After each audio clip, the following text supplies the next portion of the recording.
Ok, bonjour à tous.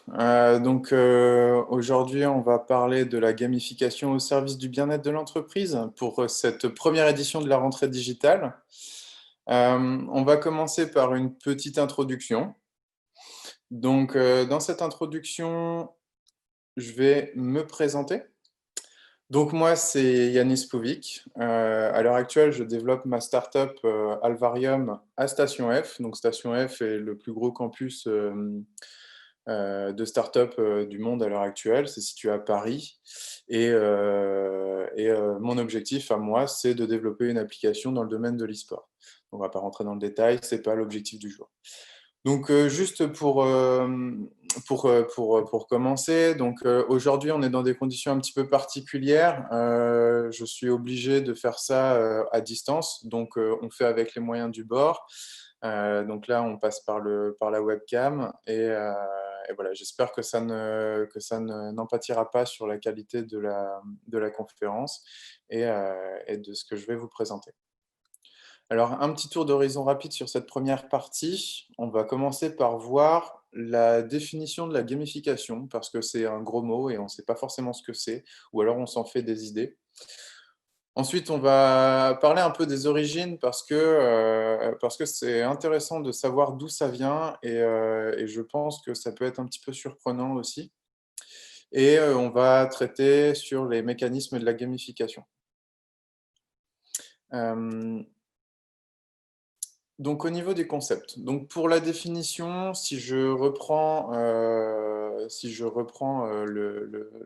les grands termes, donc c'est l'utilisation des mécanismes du jeu dans d'autres domaines. Donc, en particulier, on peut prendre les sites web, les situations d'apprentissage, les situations de travail, les réseaux sociaux et même la société. Je vais m'arrêter rapidement sur cette définition. Donc les mécanismes du jeu, c'est pas forcément transformer les choses en jeu. C'est vraiment reprendre les concepts qu'il y a derrière un jeu et les appliquer à d'autres domaines. Aujourd'hui, la gamification est de plus en plus présente et de plus en plus importante. On la retrouve ben, quasiment partout. Je vous donnerai des exemples, mais il y a un exemple aussi dans lequel la gamification n'est pas forcément non plus toujours très positif. Je vais le traiter tout de suite, comme ça on n'en parlera plus. Mais vous avez sûrement entendu parler du système de crédit social ou point social en Chine. Donc l'objectif, c'est d'attribuer des points positifs aux bons citoyens et des points négatifs aux mauvais citoyens. Typiquement, si vous traversez la route et que vous n'êtes pas sur un passage piéton, on vous retire des points et ce système de points vous donne droit à plus ou moins d'avantages. Donc ça, c'est de la gamification, mais qui est tirée côté négatif. Nous, on va voir comment tirer ça côté positif. Donc le but quand même de la gamification, c'est d'augmenter l'acceptabilité et l'usage de ces applications. Donc, c'est une nouvelle forme de management. Enfin, nouvelle forme, maintenant, ça commence à avoir quelques décennies, donc on va dire nouvelle. Ça permet d'éveiller la motivation et d'installer aussi une certaine ambiance de travail. Au niveau des origines, euh, les origines ne sont pas tout à fait précises sur le terme gamification parce que d'un côté, en fait, selon les sources que l'on prend, on va avoir plutôt Nick Pilling, qui est un développeur de jeux vidéo, ou alors on a Jess Shell, qui est un game designer, et on ne sait pas lequel des deux vraiment a introduit ce terme-là, mais en gros, c'est fin des années 90, début 2000, et ça vient du domaine du jeu vidéo.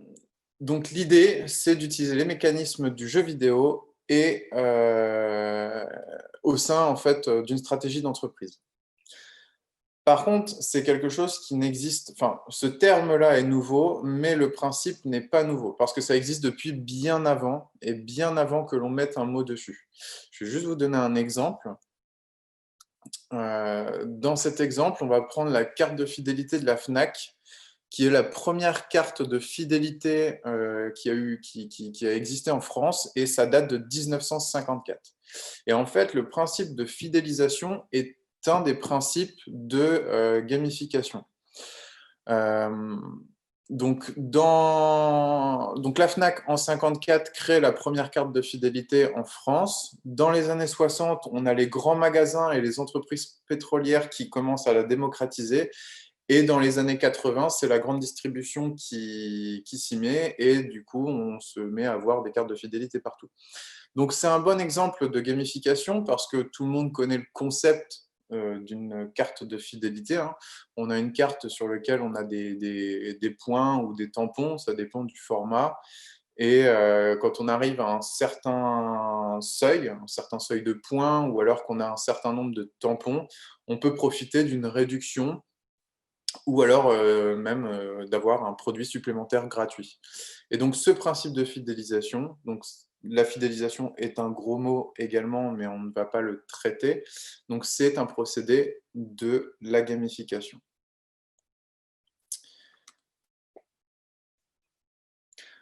Donc pour bien comprendre ce que c'est que la gamification, on va prendre le temps d'étudier ça à travers quelques exemples et à travers, en détaillant aussi les principes fondamentaux. Donc, comme je l'ai dit, c'est d'utiliser les mécanismes du jeu, c'est d'augmenter l'intérêt d'un public ciblé, et il faut que ce soit gagnant-gagnant. Donc,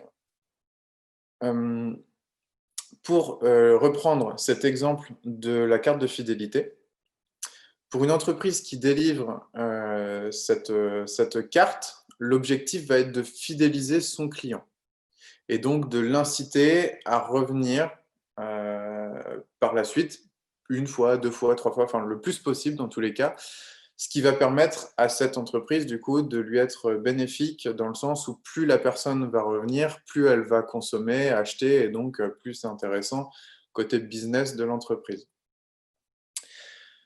Bien sûr, en tant que consommateur, on n'est pas naïf. On sait pertinemment que si l'entreprise nous délivre une récompense, elle s'est assurée de bien calculer à l'avance qu'elle ne perdait pas non plus de l'argent. Je vais prendre un exemple tout bête. Pour ceux qui n'aiment pas les mathématiques, ce n'est pas catastrophique. Les calculs sont très simples. Si je prends une carte de fidélité à la boulangerie, pour simplifier les calculs, je vais partir du postulat que la baguette est à 1 euro et que le coût de fabrication de cette baguette, c'est 90 centimes. Donc, quand le boulanger vend sa baguette 1 euro, il a 10 centimes de bénéfice dessus. Donc, si maintenant, à chaque coup que j'achète une baguette, j'ai un tampon sur ma carte de fidélité. Ce que va pouvoir faire le boulanger, c'est que, arrivé à la 10e baguette achetée, il va pouvoir nous en offrir une.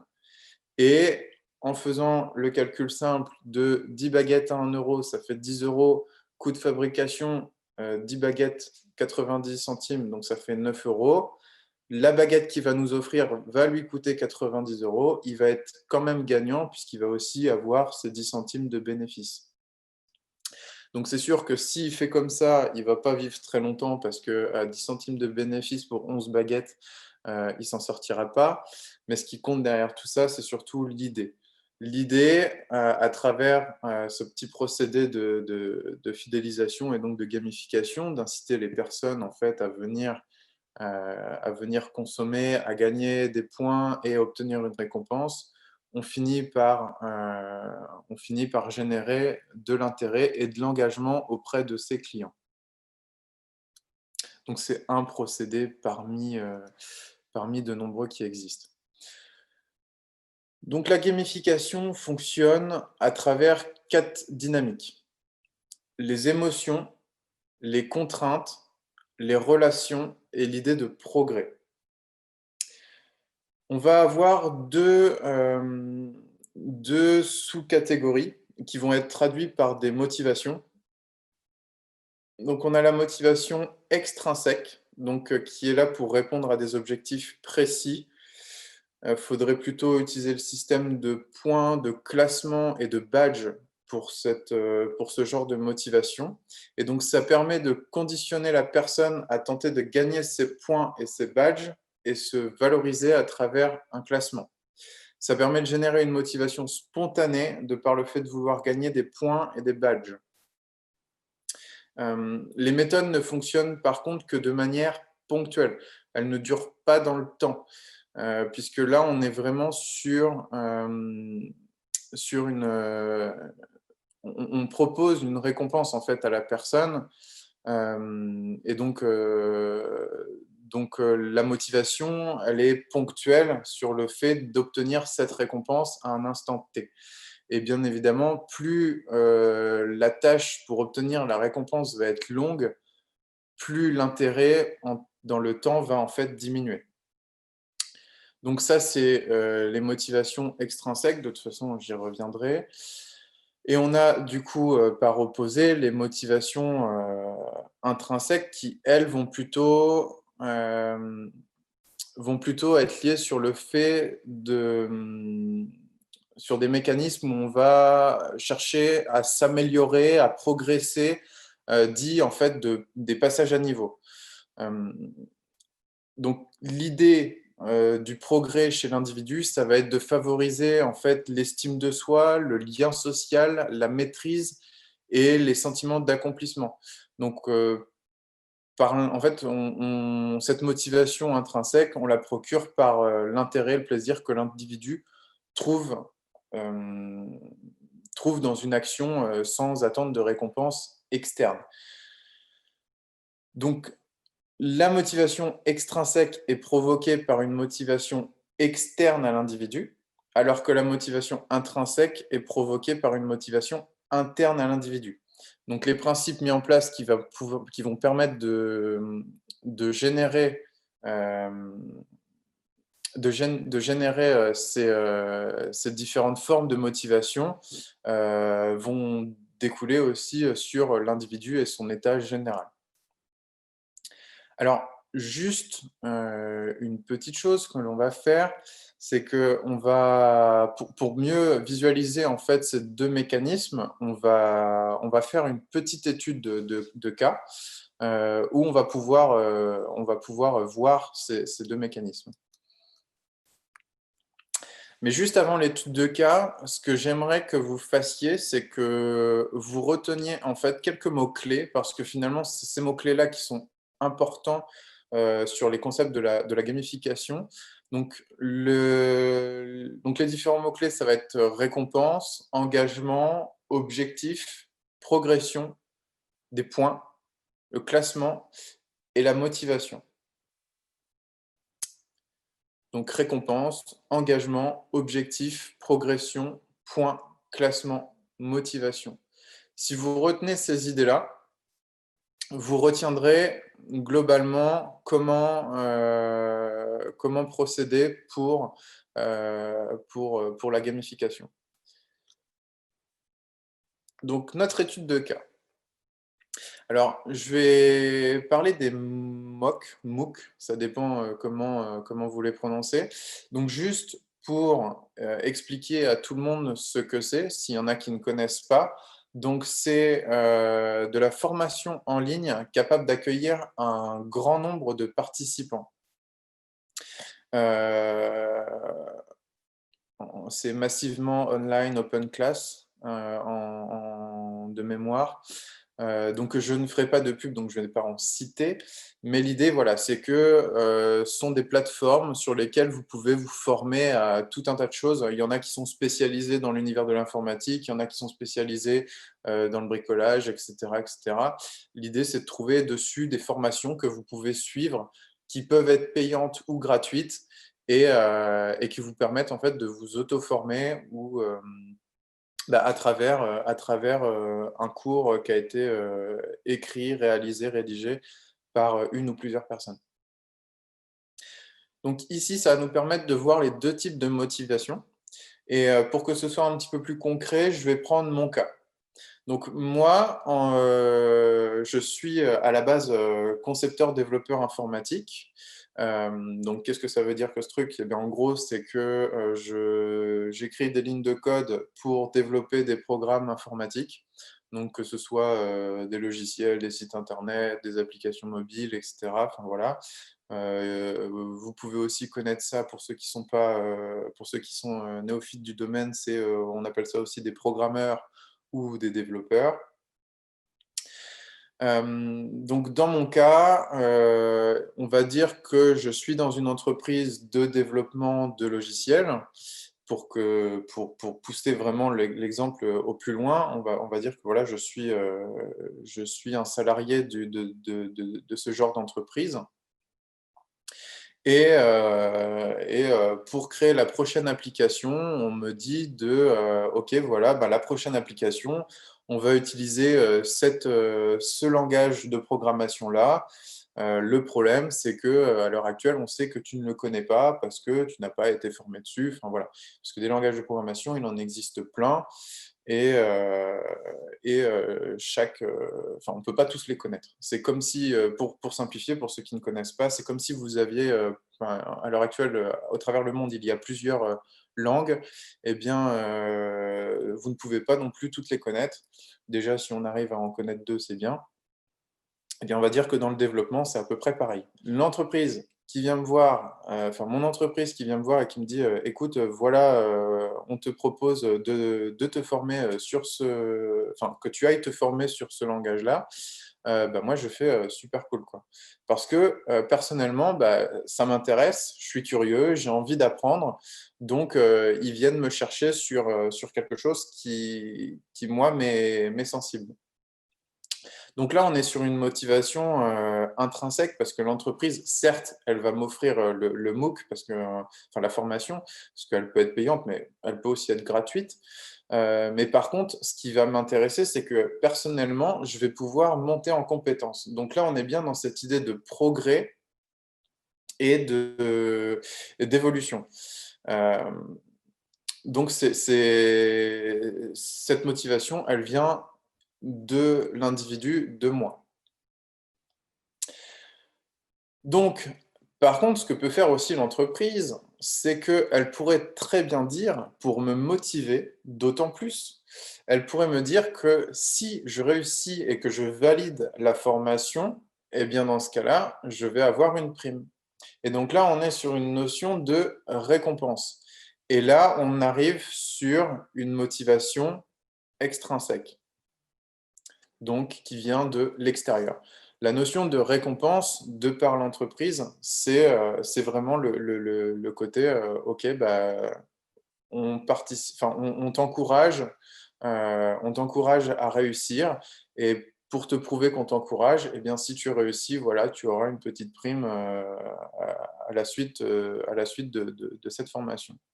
Donc là, évidemment, moi, en tant que salarié de cette société, je me dis: «Bah, cool» parce que, non seulement, ils me poussent à me surpasser et à monter en compétences et à apprendre de nouvelles choses, mais en plus, ils valorisent, la réussite de cette montée en compétences. Donc là, je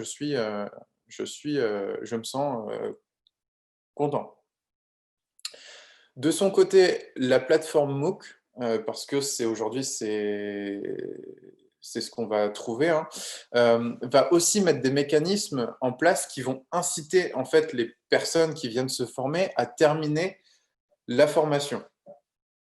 Donc, par exemple, on peut, à la fin de chaque chapitre, avoir un système de questionnaire où on va devoir répondre du coup, à des questions qui ont rapport au chapitre qu'on vient de traiter et un peu comme un système d'évaluation, hein. Après, c'est plus ou moins bien fait selon le MOOC, mais qui permettent d'évaluer, en fait, la progression avec l'obtention d'un certain nombre de points par rapport au nombre de bonnes réponses données.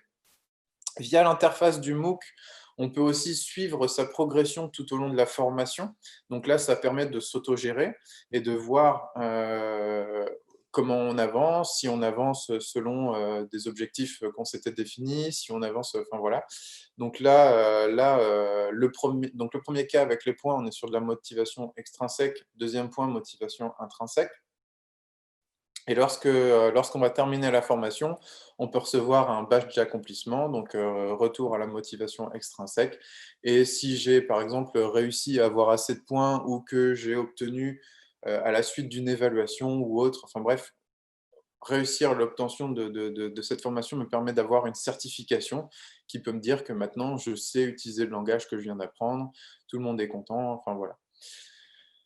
Donc l'objectif, ici dans cet exemple, c'est de vous montrer qu'en fait, pour une seule chose, qui quand même à la base, c'est juste d'apprendre un nouveau langage, hein, pour développer derrière une application. Que ce soit l'entreprise ou l'organisme formateur ou la personne qui va se former, on peut réussir en fait à générer de la motivation. Et cette motivation est générée à travers des principes de gamification.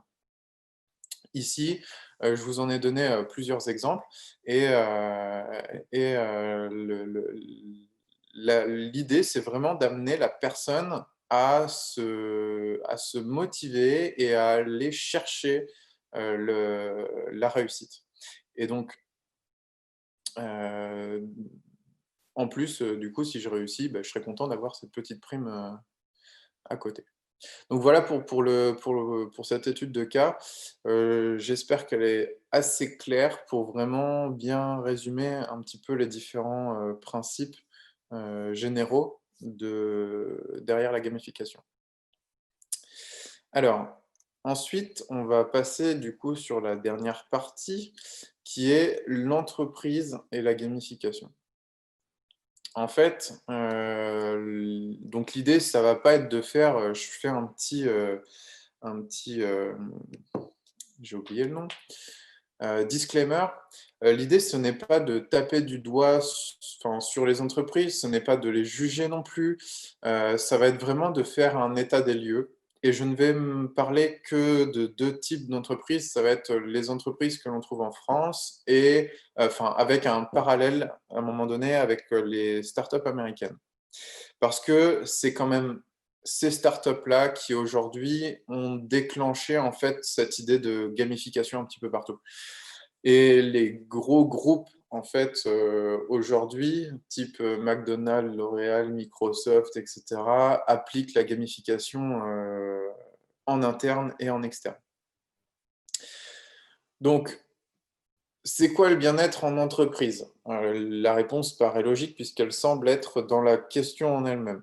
Pourtant, il y a une chose qui est souvent, oubliée à travers cette question, c'est que en fait, le bien-être d'une entreprise enfin, c'est étroitement lié à la performance économique de l'entreprise et du coup, même si le dernier point, il est logique, en France, en tout cas, et je n'ai pas fait l'étude de cas de comment ça se passait dans les autres pays, hein. On n'est pas non plus, sur une échelle, internationale, à l'heure actuelle, avec vous.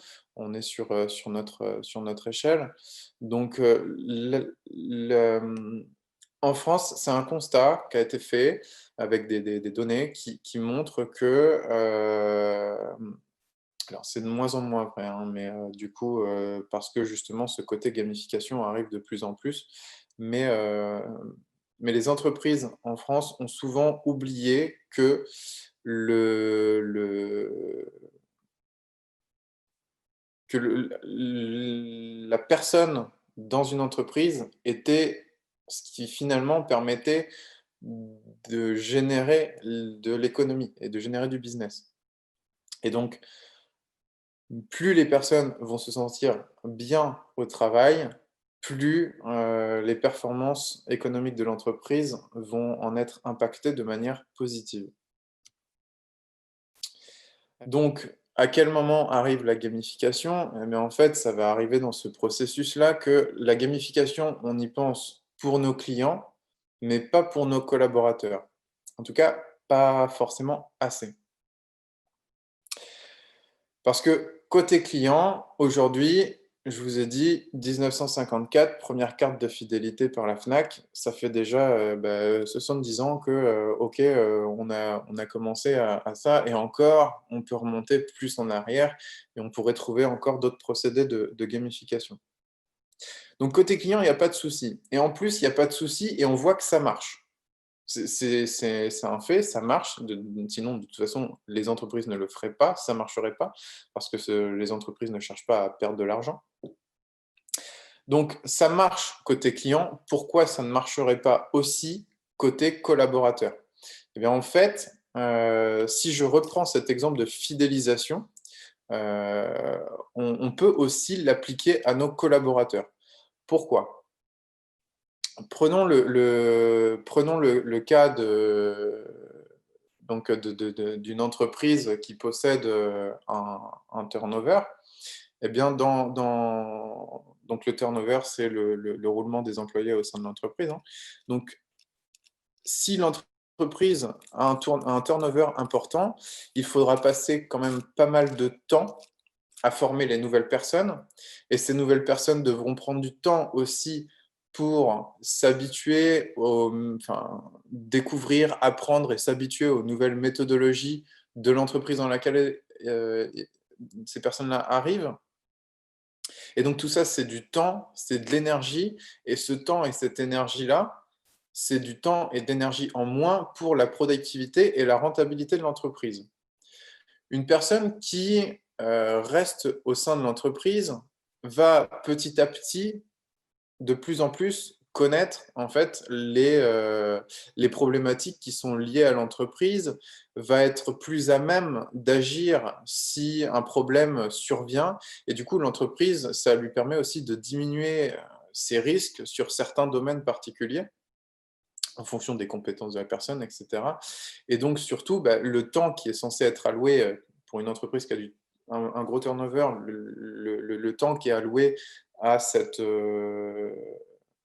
formation des nouveaux collaborateurs arrivants, bah, ce temps-là, dans une entreprise où il n'y a pas de turnover, va être utilisé pour développer, améliorer, régler les problèmes qui vont survenir et puis de manière efficace, parce que la personne va connaître tous les rouages de cette entreprise-là, et donc va être à même d'agir avec un maximum d'informations, et donc va être à même d'agir le plus efficacement possible.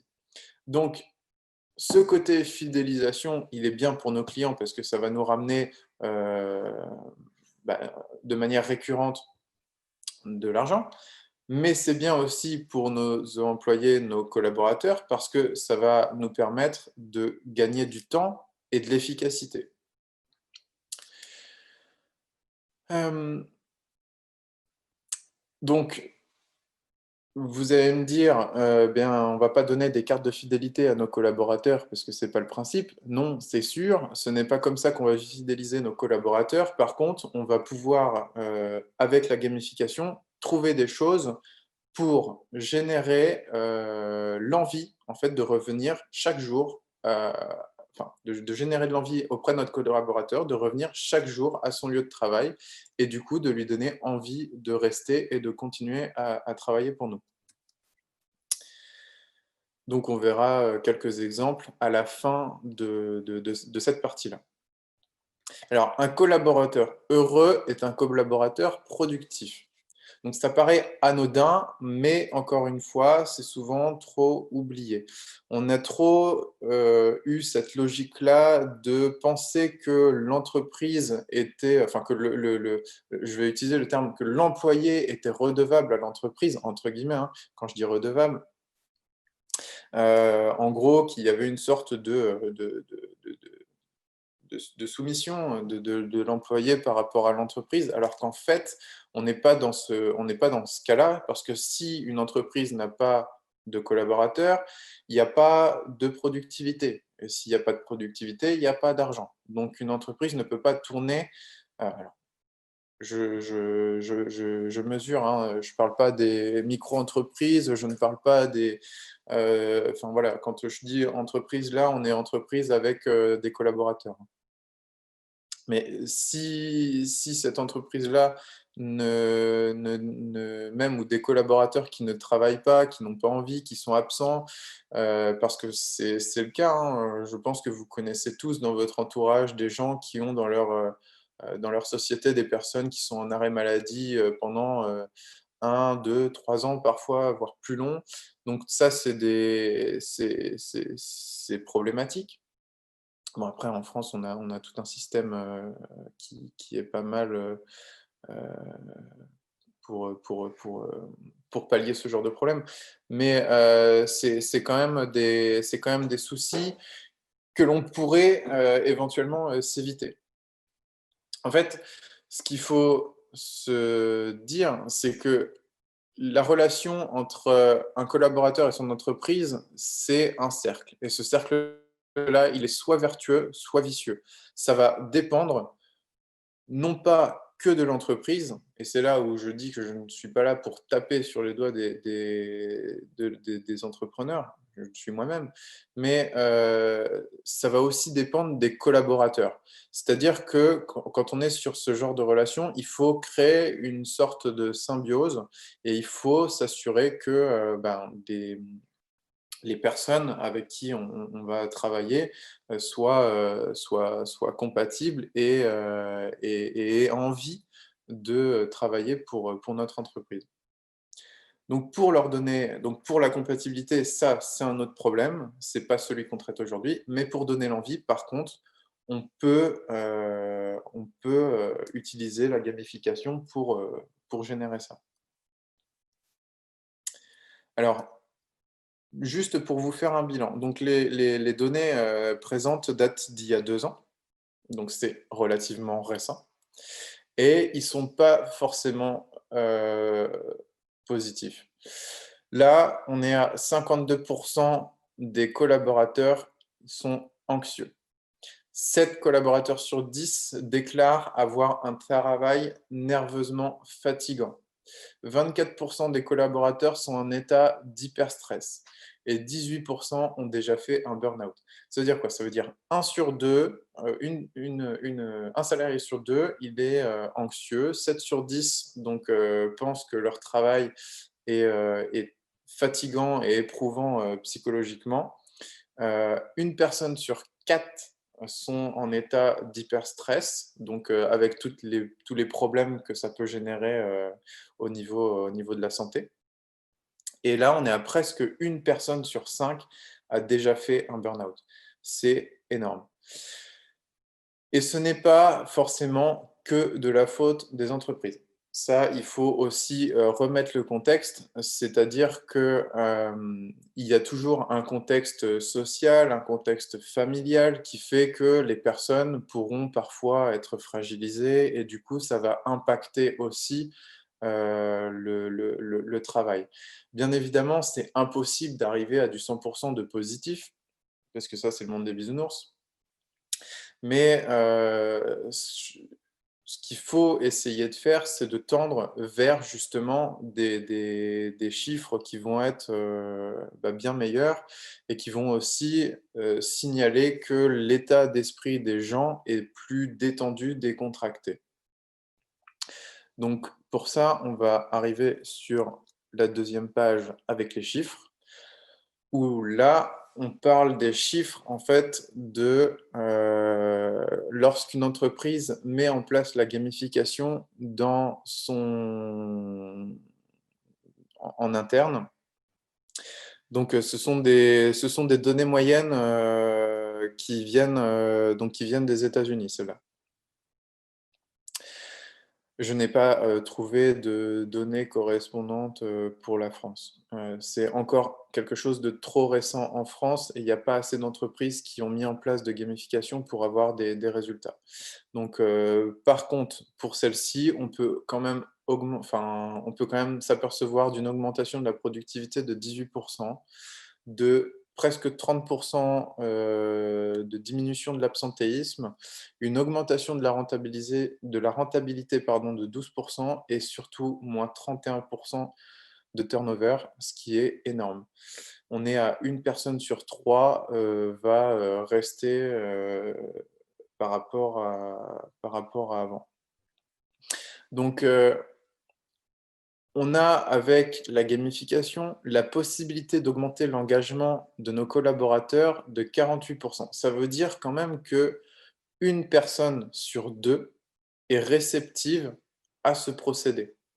Donc, quand vous mettez en place la gamification dans votre entreprise, 1 personne sur 2 va être sensible à ce que vous faites.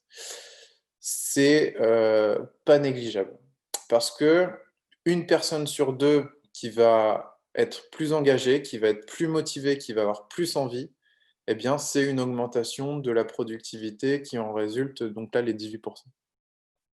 Donc, en cherchant à augmenter l'engagement de nos collaborateurs et leur qualité de vie au sein de l'entreprise, on augmente la productivité. Et si on augmente la productivité, il y a, la rentabilité qui peut arriver aussi derrière. Donc, si votre entreprise est plus productive, vous avez plus d'avantages et de possibilités d'évolution ou de stabilité selon vos objectifs. Pour terminer, quelques petits exemples de gamification en interne. Hem, Vous avez par exemple les team building. Donc les team building, alors c'est un petit peu particulier, mais c'est un parfait exemple pour initier la communication et la connaissance entre les collaborateurs de votre entreprise. Ça arrive, donc sur les grosses structures, ça arrive assez souvent de ne pas savoir qui est dans quel service, qui fait quoi, etc., etc. Avec ce genre d'événement, vous pouvez améliorer les relations entre vos collaborateurs. Si les gens se connaissent, au sein d'une entreprise, ont des relations, entre elles, ça va diminuer le nombre et le risque de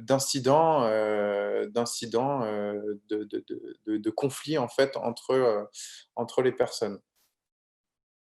À partir du moment où vous les aurez fait s'introduire, à travers des événements comme les team building, via des jeux, via des journées, des sorties et cetera, eh bien les gens, comme ils auront appris à se connaître, seront plus aptes à gérer les conflits de manière, hem amiable que lorsqu'ils ne se connaissent pas, où on peut rentrer dans des cas, très tendus, et avec derrière des problèmes qui en découlent sur l'activité de l'entreprise. Donc après, vous pouvez aussi donc là, Kahoot. Donc Kahoot, c'est une petite application, de questions. Donc, vous ce que j'aime bien en fait avec cette application-là, c'est que, ils ont mis en place, tout le système de gamification au travers des questions-réponses et il y a un petit côté, compétition, qu'on peut mettre en place et une compétition cadrée, c'est une compétition saine. C'est-à-dire que, prenons un exemple simple, avec votre équipe marketing, vous faites, l'étude de marché de vos concurrents ou alors, des nouveaux, produits qui viennent de sortir et qui vous font un peu de l'ombre et vous voulez voir comment on va se sortir de ça. Eh bien, vous faites votre étude de marché, vous transformez ça en petit questionnaire, heu via Kahoot et après vous faites des sessions avec vos collaborateurs pour qu'ils puissent, répondre aux questions de ce questionnaire. Non seulement ça va leur permettre d'apprendre des choses, sur lesquelles ils n'ont pas forcément le temps de s'informer par rapport au marché sur lequel ils travaillent et au secteur d'activité ou de vos concurrents et cetera. Et en plus, vous allez générer, ce petit côté compétitif. Ça peut être très rapide où les gens vont s'amuser, apprendre et échanger et cetera. Donc vous là, on crée un climat, relativement positif. On n'est pas obligé Il n'y a pas obligatoirement, la notion de récompense n'est pas obligatoire, hein, dans la gamification. Autre chose, donc là, du coup, le dernier point, c'est les récompenses et les avantages. Vous pouvez aussi, un autre exemple, hein, mettre, en place ce système-là, donc de récompense, lorsque un objectif est atteint par un ou plusieurs collaborateurs, heu, pour les valoriser. Quelque chose qui existe aussi depuis, longtemps, c'est, les primes pour les commerciaux. plus ils vont vendre, dans un mois, plus ils auront de primes à la fin. Là, on est sur un système, typique de récompense. C'est-à-dire que, OK, voilà, tu as ton salaire de base et ensuite tu es, tu à la commission, quoi. Donc plus tu vends, je sais pas moi, je veux dire, de voitures ce mois-ci, plus ta commission sera élevée à la fin du mois. Donc là, on va susciter pareil l'intérêt via ce côté récompense. Maintenant, ça, ce sont des exemples, je peux pas vous donner, 15 000 exemples parce que chaque entreprise est différente, chaque entreprise a ses méthodologies, chaque entreprise a sa philosophie aussi. Donc, c'est à vous de définir les règles du jeu, à vous de vous renseigner aussi sur ce qui est faisable. De toute façon, vous avez compris le principe, il y a les 2 gros axes de motivation, hein, c'est la motivation, intrinsèque et extrinsèque. C'est à vous de voir, comment jouer sur l'un ou sur l'autre et si vous arrivez à mettre ça en place et que, vous arrivez à susciter l'engagement et l'intérêt de vos collaborateurs, la santé de votre entreprise en sera, d'autant améliorée. Je vous remercie, pour votre attention. J'espère que ça vous aura été utile. Si vous avez donc des questions et réponses, on va se retrouver d'ici, 15-20 secondes, le temps de laisser à la technique de faire,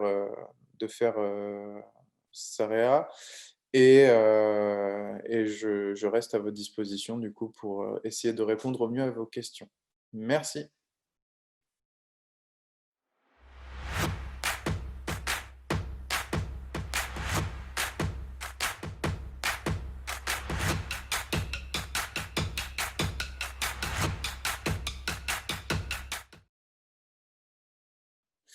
OK, alors pour les questions, alors qui alors je reprends. Un collaborateur productif n'est-il pas un collaborateur heureux? Alors, cette question-là est intéressante puisque c'est la réciproque de celle que j'ai posée. Je pense que c'est pas pareil. C'est pas parce qu'on est productif qu'on est heureux. Chaque personne va réagir différemment au stress, à l'ambiance du travail et cetera et on peut être productif mais pas forcément être heureux. Oui, alors pour le recrutement, L'Oréal a fait un serious game, qui s'appelait, Révéal, je crois, de mémoire.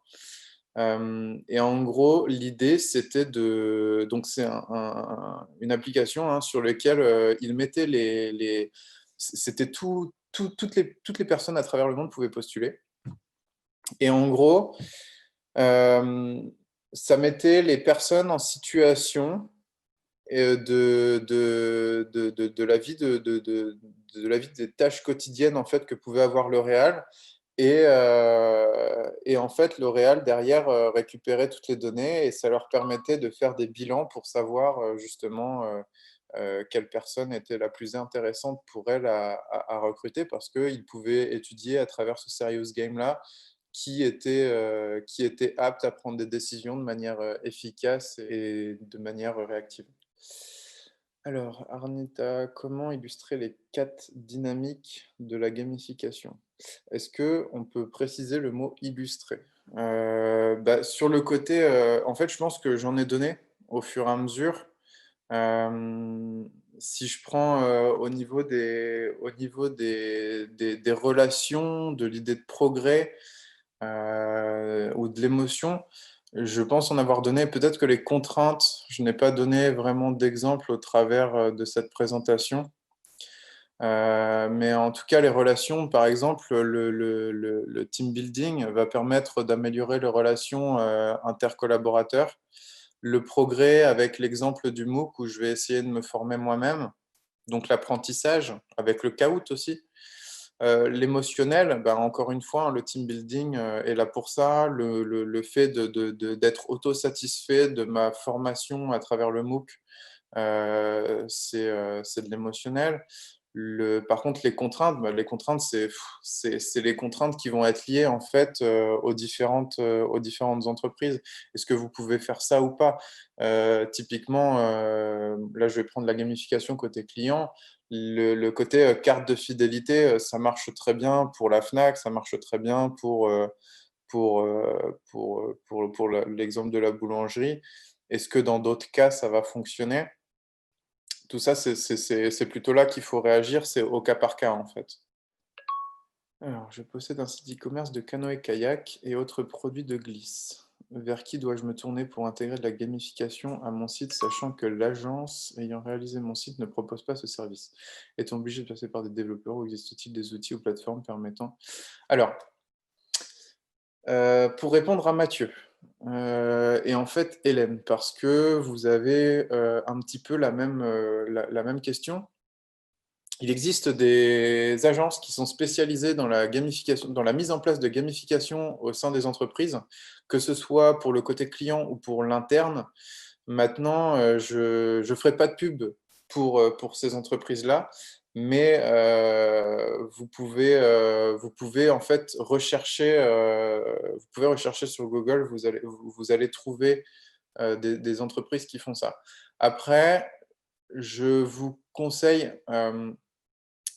je vous conseille de commencer par regarder aussi par vous-même un petit peu des exemples qui peuvent exister sur un site e-commerce, parce que là, j'ai un cas concret. Je peux vous donner deux, trois pistes.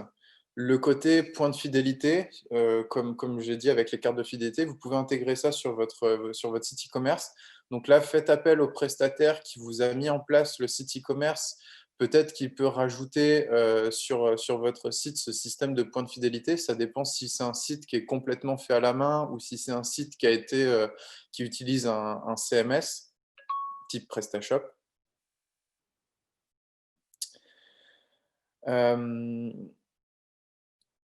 On pourrait donc relativement facilement lier la gamification à notre CRM d'entreprise ou site internet. Oui, après, c'est aussi quelque chose que vous n'avez pas forcément besoin de digitaliser ce processus-là. Ça peut être juste quelque chose que vous avez au sein de l'entreprise.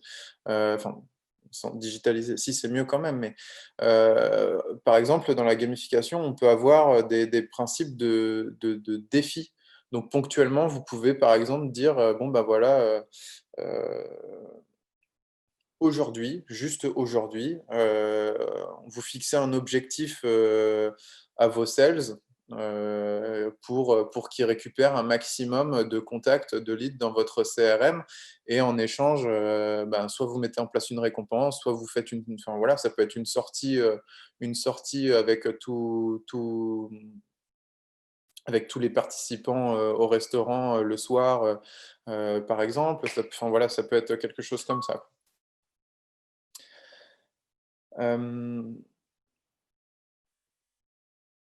Alors, Mathieu et Hélène, hein, si vous avez des remarques sur ce que je viens de vous dire, n'hésitez pas. Si vous avez des questions supplémentaires ou si vous en voulez plus, n'hésitez pas. Donc, la gamification n'est-elle pas réservée aux grosses entreprises? Non. Pour moi, clairement, non. Elle va être, elle va être, elle va être peut-être plus facilement réalisable dans certaines typologies d'entreprises que d'autres. Les grosses entreprises,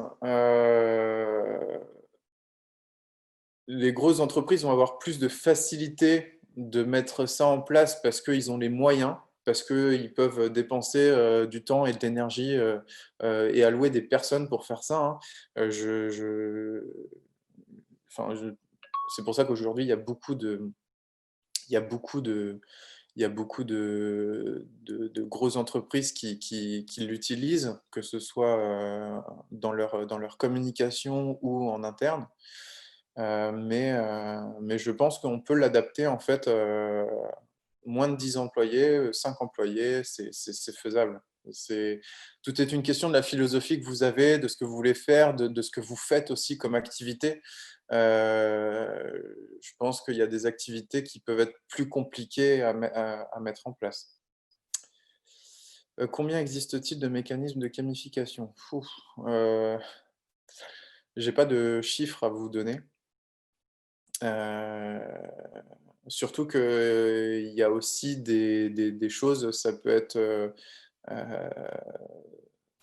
peut-être qu'il faudrait juste préciser le mécanisme, en fait, dans votre question. En attendant, David, je suis tout à fait d'accord avec vous. La gamification n'est qu'un processus parmi plein qui existent en plus. Typiquement, la santé physique, le fait de pouvoir mettre des salles de repos, le fait de, enfin, si on parle purement de bien-être en travail, hein, le truc tout bête auquel on pense pas, mais le fait de mettre des plantes vertes dans les bureaux qui permet d'oxygéner l'air, de permet de mettre une touche de nature qui est positive aussi pour pour l'esprit. Le fait de mettre à disposition des professionnels de la santé type psychologue, infirmier, etc. Tout ça font partie du bien-être en entreprise. La gamification n'est qu'un point parmi tout ce qui existe. Donc effectivement, dans le cadre, dans ce cadre-là, c'est difficile à mesurer. Maintenant, même si c'est difficile à mesurer, ça marche. C'est à partir du moment où ce genre de processus sont mis en place au sein d'une entreprise et visent à augmenter le bien-être des collaborateurs et donc de l'entreprise, l'augmentation du business est réalisée derrière. Encore une fois, pour la gamification, on est sur un point particulier et ça ne s'applique pas forcément, enfin, ce n'est pas forcément possible à tous les types d'entreprises. Alors, ces mécanismes-là, il n'y a pas de, là, j'ai pas de nombre précis, Ranita, à vous donner, euh, parce qu'il y a aussi le côté, vous pouvez très bien avoir une bonne idée qui ne va pas être recensée telle qu'elle. La fidélisation, rien que ce principe-là, va pouvoir être décliné en plein de schémas différents. Donc, voilà, vous avez plein de moyens de mettre la fidélisation. Je parlais des cartes de fidélité de manière physique, mais vous avez aussi sur les e-commerce le fait de gagner des points quand vous achetez par rapport à la question de Mathieu, hein, comme je l'ai dit tout à l'heure comme exemple. Quand vous achetez sur des sites e-commerce, vous pouvez gagner des points. C'est le même principe que les cartes de fidélité, mais c'est complètement digitalisé et on n'a pas du tout, à aucun moment, on fait notion de carte de fidélité, on fait juste de fidélité. Euh, le système de parrainage aussi peut en être un. Le fait de mettre des objectifs sur vos sites, sur vos applications, enfin, il y a vraiment énormément de choses possibles. Et le problème, en fait, c'est que gamification, c'est un très gros chapitre qui contient plein de petits chapitres derrière. Alors, Pierre, gamification et micro-interaction sont-ils le futur des sites web et applications mobiles selon vous? Alors, moi, je suis personne. Je ne peux pas répondre à une question qui est aussi grosse que ça. Mais ce que je peux dire, par contre, c'est que ça fait déjà plusieurs années, plusieurs bonnes décennies, que les sites web et les applications, d'une manière ou d'une autre, tendent vers ce procédé-là.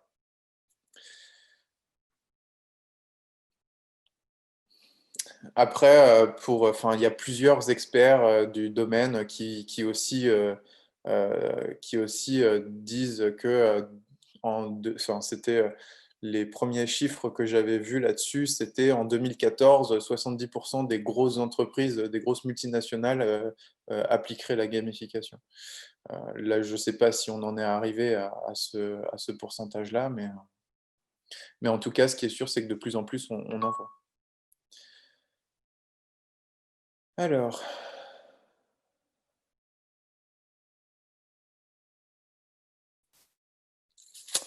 Alors, bonjour Charles. Charles, c'est une question auquel je ne peux pas répondre, en tout cas pour Facebook. Par contre, j'ai un exemple. Oui, voilà, c'est Fortnite. Parce que du coup, c'est mon domaine, donc c'est le domaine de l'e-sport et ça, je peux y répondre parce que du coup, je connais très bien le sujet. Hem, je ne sais pas si, Facebook mesure la dopamine et la sérotonine pour l'expérience utilisateur. Après, ça ne me choquerait pas vu ce qu'il est possible de faire aux États-Unis au niveau de ce côté-là. Par contre, pour Fortnite, donc qui est, un des gros jeux phénomènes, depuis ces 3 dernières années, quand ils ont, développé le jeu, donc enfin pour, remettre le jeu, à jour, ils ont effectivement engagé une dizaine de psychologues spécialistes de l'addiction. Donc on n'est pas sur, on est on est un petit peu en dehors du sujet de la gamification, mais ces psychologues-là ont effectivement utilisé certains procédés de la gamification pour, essayer de rendre les joueurs le plus accro possible et du coup, augmenter le temps de jeu, le temps de jeu. Mais là, après, on est sur des questions éthiques et c'est un autre sujet. Je vous remercie de votre écoute. Il me semble que, il me semble que les organisateurs ont un petit questionnaire, à vous faire passer. Ce serait, vraiment, sympa pour eux de prendre, 2-3 minutes pour répondre à ce petit questionnaire. Hem, voilà, ce sera pour la prochaine fois pour améliorer la qualité. J'espère aussi que le fait, d'avoir dû faire ça, à travers, une webcam, ça a pas trop été, pénalisant, que la qualité est restée, propre tout au long de la conférence. Je vous remercie de votre écoute et je vous souhaite une excellente journée.